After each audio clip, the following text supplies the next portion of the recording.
Chicken lollipop আর drums of হেভেনের মধ্যে আমার কিন্তু এই সসের টস করা ড্রামস অফ হেভেনটাই বেশি ভালো লাগে। আগের দিন বানিয়ে দেখেছিলাম ললিপপ, আজকে চলো ওই ললিপপগুলোকে দিয়েই বানিয়ে দেখাবো ড্রামস অফ হেভেন।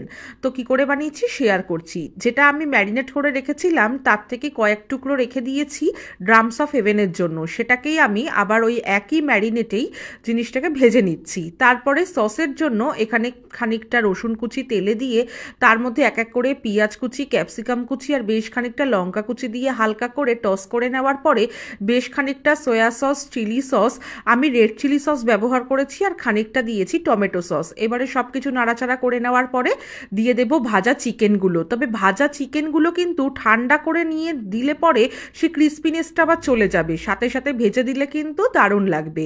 নামানোর আগে একটু সাদা তিল দিয়ে নামিয়ে পরিবেশন করে দেখো, এটা কিন্তু স্টার্টার কিংবা রুটি পরোটার সাথে দারুণ জমে যায়।